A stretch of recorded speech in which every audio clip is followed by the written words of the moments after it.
하나님 말씀 보겠습니다. 하나님 말씀은 신약성경 빌립보서 1장 12절로 18절까지 말씀입니다. 신약성경 318페이지 빌립보서 1장 12절로 18절까지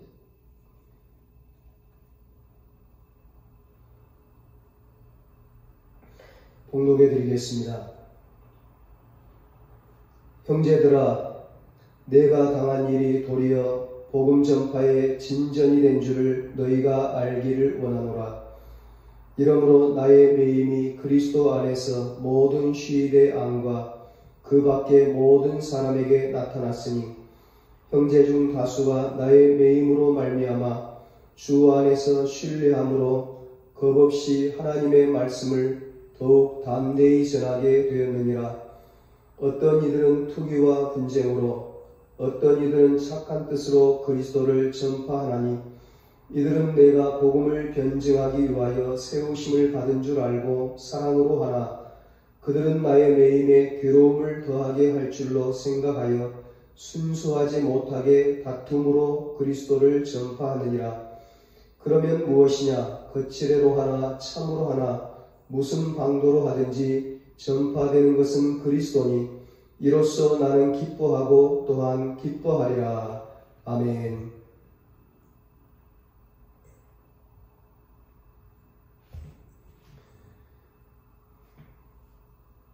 사랑하는 우리 은성교회 모든 가족들에게 2021년은 2020년보다 더 진보하고 발전하는 새해가 되기를 축복합니다. 오늘은 성도에게 모든 상황은 진보의 기회입니다. 이런 제목으로 함께 은혜를 나누겠습니다. 코로나로 우리나라뿐만 아니라 전 세계 사람들이 지금 긴 고통의 터널을 지나고 있습니다. 그래도 감사한 것은 그 터널의 끝이 희미하게나마 보이고 있다는 것입니다. 환난과 고통의 때에 무엇보다 중요한 것이 우리의 마음가짐일 것입니다. 어려울 때일수록 마음가짐, 삶의 자세, 신앙의 자세가 참 중요합니다. 예전에 우리나라 IMF 때에 많은 기업들이 어려움을 겪었습니다. 부도를 맞고 도산을 하는 기업들이 많았습니다. 그때 몇 년 후에 한 경제연구소에서 조사를 해보니까 부도를 맞고 도산을 했던 기업의 사장들이 두 종류로 나뉘어져 있더라는 겁니다.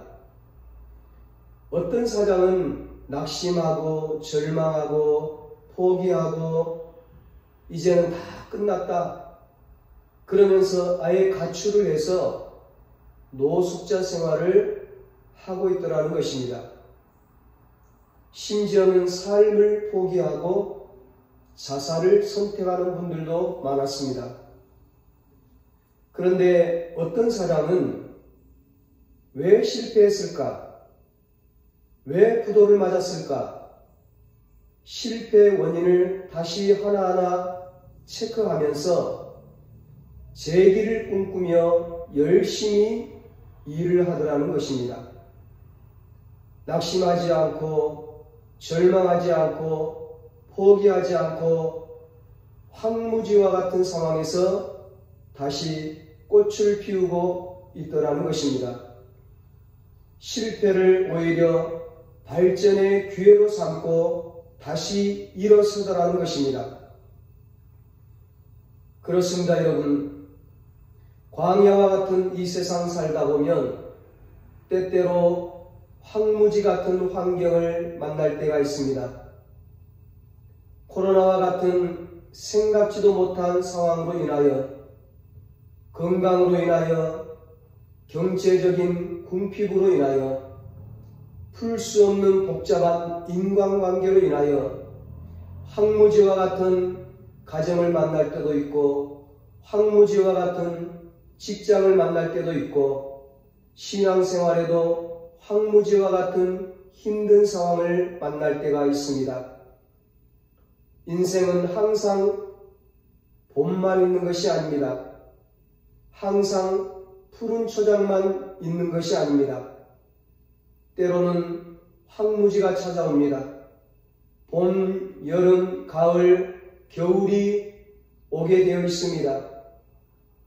생로병사가 어느 날 갑자기 반갑지 않은 손님처럼 찾아오는 것이죠.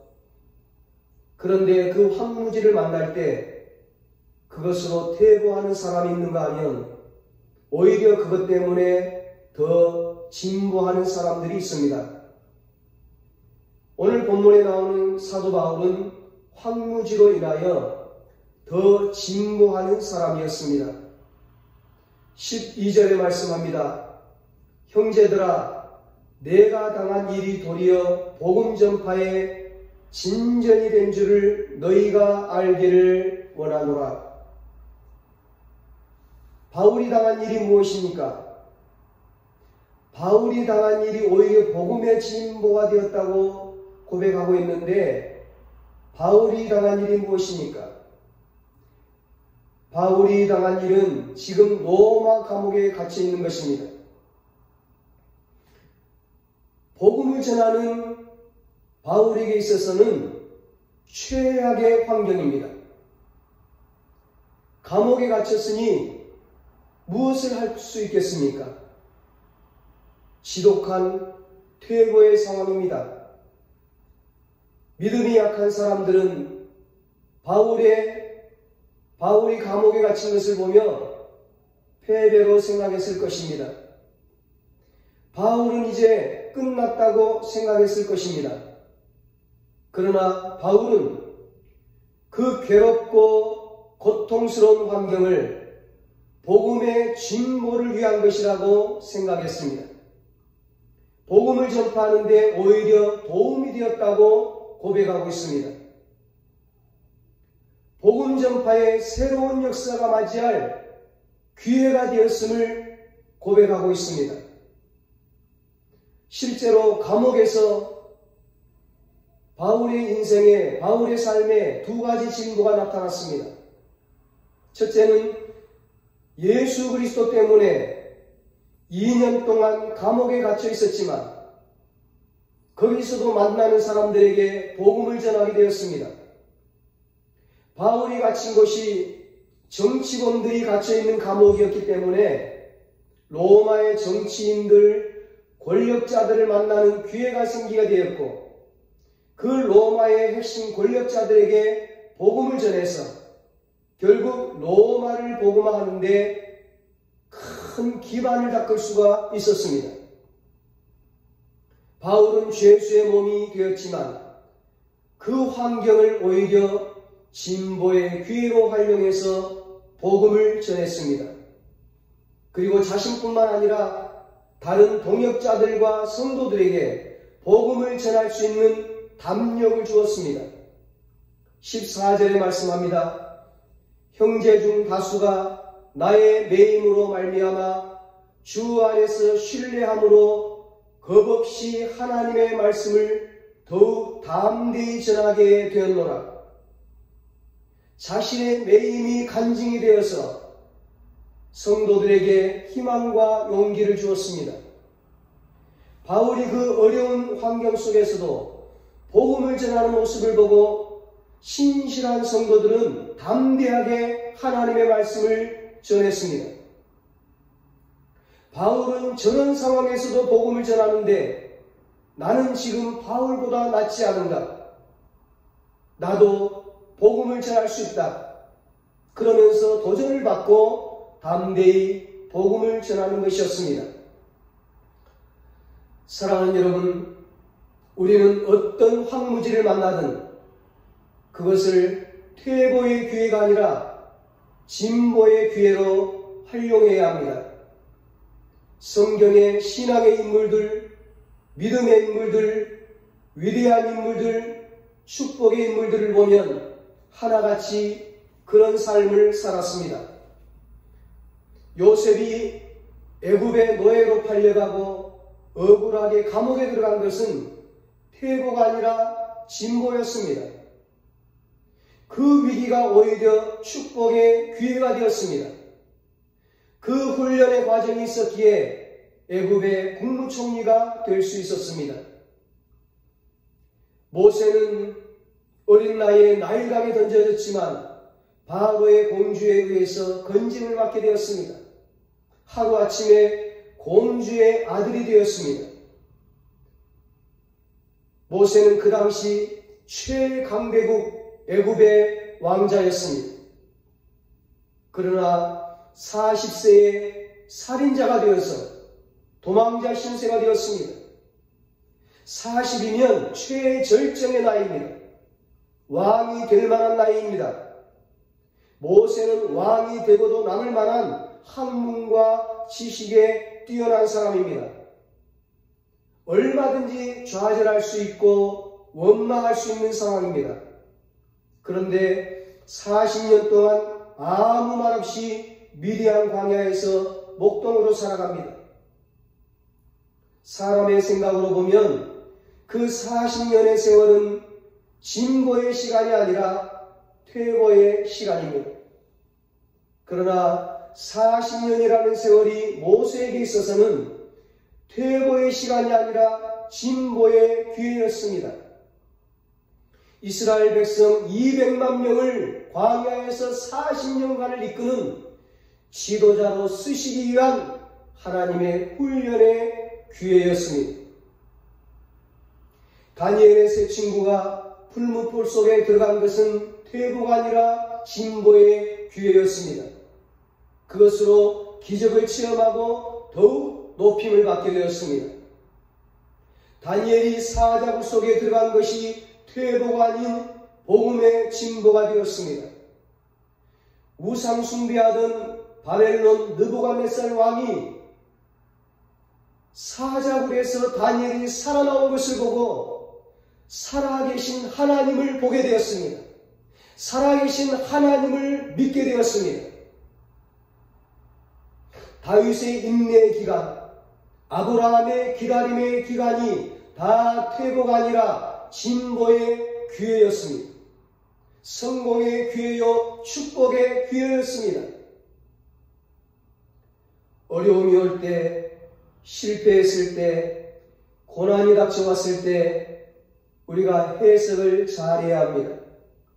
한 번 실패로 그것이 인생의 끝이 아닙니다. 실패는 위대한 인생의 스승이라고 누군가 말했듯이 실패는 새로운 기회가 되는 것입니다. 실패했을 때 믿음의 눈으로 성공의 때를 바라보는 것이 중요합니다. 하나님은 황무지의 과정을 통해 그의 자녀들을 오아시스의 인생으로, 푸른 초장의 인생으로 만들어 주십니다. 지금 실패가 영원한 실패가 아닙니다. 실패는 그것을 진보의 기회로 활용하라는 하나님이 우리에게 알려주시는 신호입니다. 사인입니다. 사랑하는 여러분, 여러분의 인생이 암흑 같은 황무지 인생입니까? 그 황무지를 퇴보의 기회가 아니라 진보의 기회로 삼으시기 바랍니다. 형제들아, 내가 당한 일이 도리어 복음 전파의 진전이 된 줄을 너희가 알기를 원하노라. 바울이 어떻게 그 어려운 상황을 복음의 진보의 기회로 삼을 수 있었습니까? 생명의 가치를 두었기 때문입니다. 영원한 것, 하늘의 것에 가치를 두었기 때문입니다. 우리가 살아가면서 중요한 것은 환경과 상황보다 무엇에 가치를 두고 있느냐 하는 것입니다. 무엇에 가치를 두고 살아가느냐 하는 것입니다. 시간이 지나면 다 없어질 것들, 세상의 가치에 목숨 걸고 사는 인생은 불행한 인생입니다. 대개 사람들은 어려울수록 세상의 가치, 사소한 가치에 집중합니다. 그러나 오늘 성경에 나오는 바울은 그렇지 않았습니다. 어려우면 어려울수록 더욱 핵심 가치에 집중했습니다. 바울이 감옥에서 집중한 것이 무엇입니까? 복음입니다. 복음 증거입니다. 세상에 사라져 버릴 것들이 아닙니다. 영원한 것, 하늘의 것입니다.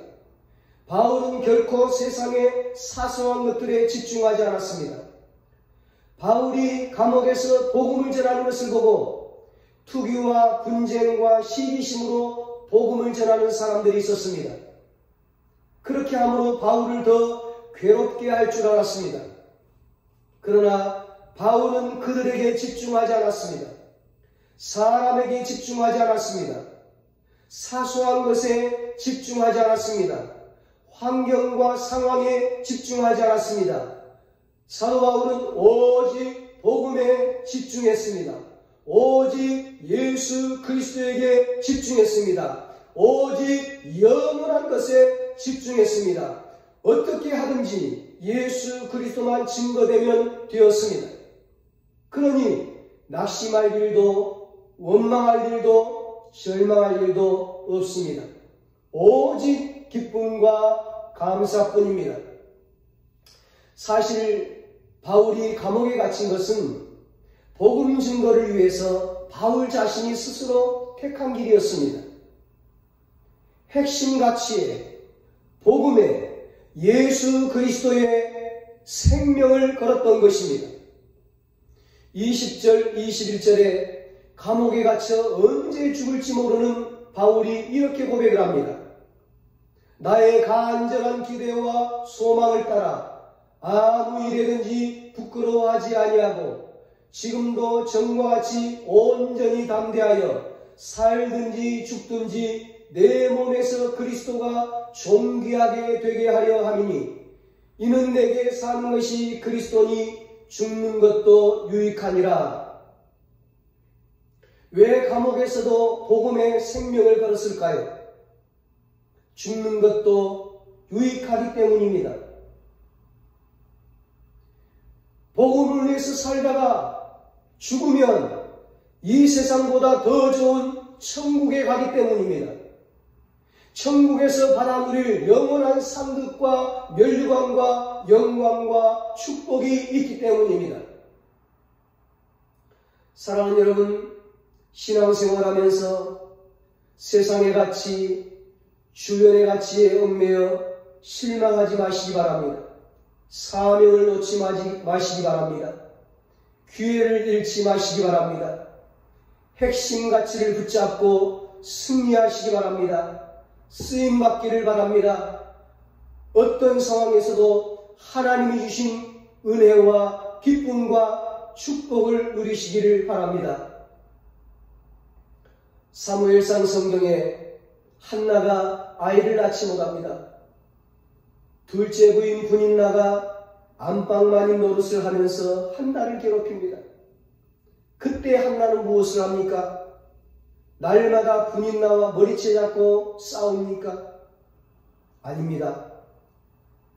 핵심 가치를 한나는 알았습니다. 아이만 낳으면 되는 것입니다. 그래서 하나님께 나가 부르짖었습니다. 성전에 올라가 기도했습니다. 사람 보고 실망하지 않고 사람 앞에서 원망 한탄하며 울지 않고 오직 하나님을 바라보며 하나님 앞에 나아가 간절히 울부짖어 기도했습니다. 사람 앞에서 우는 것이 아니라 하나님 앞에서 울었습니다. 결국 한나는 사무엘을 낳아 민족의 지도자로 만듭니다. 하나님께 쓰임받는 인생이 됩니다. 기쁨의 인생, 축복의 인생, 역전의 인생이 됩니다. 창세기에 야곱은 아버지를 속이고 형에게 팥죽 한 그릇으로 장자 명분 빼앗을 사기를 치고는 도망자가 되었습니다.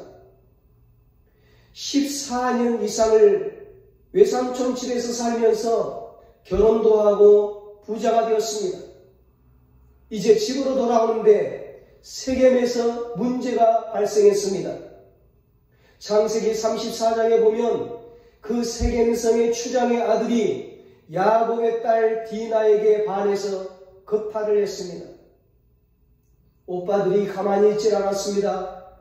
그 세겜 족속의 남자들에게 할례를 행하라고 하고는 다 죽였습니다.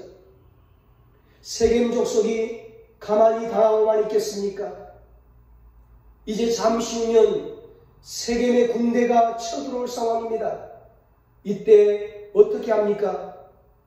창세기 35장을 보면 이때 비로소 야곱이 핵심 가치에 집중을 합니다. 지금까지 야곱은 주변 가치에 집중하고 사소한 것에 목숨을 걸었습니다. 야곱은 하나님께 집을 떠날 때 약속했습니다. 소원을 했습니다. 베델에서 하나님을 잘 섬길 것을 약속했습니다. 그러나 야곱은 여전히 형을 무수하면서 베델로 올라가지 않고 숫곳으로 내려갔던 것입니다. 결국 그곳으로 내려가다가 세겜까지 갔습니다. 요나가 니느웨로 가지 않고 다시스로 가다가 풍랑을 만나고 큰 물고기에 삼킴바 된 것처럼 야곱이 베델로 올라가지 않고 숫곳으로 내려가 세상으로 내려가 환난을 피하려고 하다가 더 큰 환난을 만나게 되었습니다. 결국 이 사건으로 인해서 야곱은 베델로 올라갑니다. 죄를 청산하고 주변의 가치를 정리하고 베델로 올라갑니다.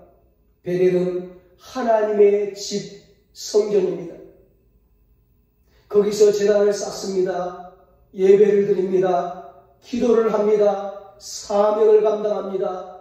핵심 가치에 집중하는 것입니다. 사람이 아닌, 환경이 아닌, 세상이 아닌 하나님께 집중하는 것입니다. 그 결과 어떻게 됩니까? 하나님의 보호를 받습니다. 하나님의 인도를 받습니다. 하나님의 은혜를 받습니다. 하나님의 복을 받습니다. 자신이 복을 받습니다. 자녀가 복을 받습니다. 자손과 후손들이 복을 받습니다. 믿음의 가문, 축복의 가문을 이루게 되었습니다. 그렇습니다, 여러분. 성도는 황무지를 만나면 그 황무지를 보며 절망하는 것이 아니라 하나님을 바라보며 소망을 갖는 것입니다. 미래에 하나님이 이루어 주실 꿈과 비전과 목표를 보며 기뻐하는 것입니다. 고난의 뒤편에 있는 하나님이 예비하신 축복을 보며 감사하는 것입니다. 황무지와 같은 환경을 만나면 그것을 극복하는 사람이 있는가 하면 어떤 사람은 낙심하고 절망하고 자포자기하고 주저앉아 버립니다. 왜 자포자기하고 포기합니까? 환경만 보기 때문입니다. 왜 내가 감옥에 갇혀 있어? 왜 내가 사업에 실패해? 왜 내가 병들어? 왜 우리 가정이 이렇게 어려움을 당해야 돼? 그런 황무지와 같은 환경에 집착을 해버립니다. 그것이 더 크게 보입니다. 손에 가시가 박히면 신경이 온통 그곳에 집중되듯이 우리의 인생은 어려움이 닥쳐오면 그 어려움에서 생각이 벗어나지를 못합니다. 생각이 황무지의 포로가 되어서 절망해버립니다. 그러나 오늘 바울을 보십시오. 지금 바울의 환경은 감옥입니다. 죽음의 상황입니다. 절망적인 상황입니다. 같은 신앙생활하는 사람들 중에서도 자신을 대적하는 사람들이 있었습니다. 자신을 공격하는 사람들이 있었습니다. 자신을 위로해주고 자신을 위해서 기도해주기보다는 시기하고 질투하고 자신을 미워하고 공격하는 그런 믿음의 사람들도 있었습니다. 그런데 바울은 그것을 보면서 절망하지 않았습니다. 오히려 복음이 증거되는 것을 보면서 기뻐하고 있습니다. 이 빌립보 성경을 가리켜 기쁨의 성경이라고 말합니다. 빌립보서 1장부터 4장까지 보면 기쁨이라는 말이 막 수도 없이 나옵니다. 왜 기뻐할까? 왜 사도 바울이 기뻐할까? 왜 사도 바울이 기뻐하라고 말하는 것일까? 돈이 있어서 기뻐하라고 하는 것일까? 성공해서 기뻐하는 것일까? 부자가 되어서 기뻐하는 것일까? 건강해서 기뻐하는 것일까? 출세해서 기뻐하는 것일까? 아닙니다. 바울은 복음 때문에 기뻐하고 있습니다. 예수 그리스도 때문에 기뻐하고 있습니다. 구원의 은총 때문에 기뻐하고 있습니다. 하나님의 자녀가 된 것 때문에 기뻐하고 있습니다. 천국에 들어갈 것 때문에 기뻐하고 있습니다. 천국에서 하나님께 받을 칭찬과 상급과 멸류관을 보며 기뻐하고 있습니다. 어두우면 어두울수록 별은 더욱 빛이 나는 것처럼 핍박과 어려움이 있을수록 믿음으로 사는 인생은 더 빛이 나는 것입니다. 동기야 어떻든 전파되는 것은 복음이 되면 기뻐하는 것이죠. 자신의 처지와 자신의 문제가 아닙니다. 복음사여 복음이 증거되는 것 그거 하나로 얼마든지 기뻐하고 있습니다. 그거 하나만으로 얼마든지 감사하고 만족하고 행복해하고 있습니다. 바울이 당한 수많은 고통과 아픔이 있다 해도 복음이 증거되면 그것으로 기뻐하는 것입니다. 나는 조금 고난받아도 주님의 영광이 드러나고 하나님의 뜻이 이 땅에 이루어지면 그것으로 기뻐할 수 있습니다. 많은 사람들은 불순한 동기로 복음을 전해서 오히려 감옥에 갇혀있는 바울의 마음에 고통을 더 줄 것으로 생각했지만 바울은 그들의 의도대로 되지 않았습니다. 목표가 분명했기 때문입니다. 광야와 같은 이 세상 살아가다 보면 누구나 다 불리한 환경, 어려운 환경, 고통스러운 환경에 처할 수 있습니다. 그러나 그 환경을 어떻게 받아들이느냐에 따라 결과는 엄청난 차이가 납니다. 민수기 13장에 보면 12명의 정탐꾼들이 가나안 땅을 정탐하고 와서 보고를 합니다. 10명의 정탐꾼은 와서 부정적인 보고를 해요. 그 보고를 듣고 모든 백성들이 하나님과 모세를 향해 원망 불평합니다. 왜 그들이 부정적인 보고를 했습니까? 왜 원망 불평했습니까? 하나님을 바라보지 않고 환경을 바라보았기 때문입니다. 그러나 환경을 보지 않고 그 환경을 주신 하나님을 보는 사람들의 태도는 어떻습니까? 믿음의 눈을 가진 여호수아와 갈렙의 태도는 어떻습니까? 적과 꿀이 흐르는 땅에 대한 기대를 가지며 기뻐하고 있습니다. 그 가나안 땅에 있는 거대한 아낙 족속들은 우리의 밥이라고 말합니다. 그들의 말과 그들의 믿음대로 마침내 그들은 가나안을 정복하고 가나안에 들어가 하나님께서 예비하신 축복을 누리게 되었습니다. 그렇습니다, 여러분. 하나님이 함께 하시느냐가 문제이지 환경은 문제가 되지 않습니다. 하나님과 함께하는 자는 하나님께서 반드시 좋은 결과를 주십니다. 그 삶에 기쁨을 주십니다. 감옥에 갇혀있는 사도 바울은 그 불리한 환경이 오히려 유익한 결과를 가져다 줌을 크게 기뻐하고 있습니다.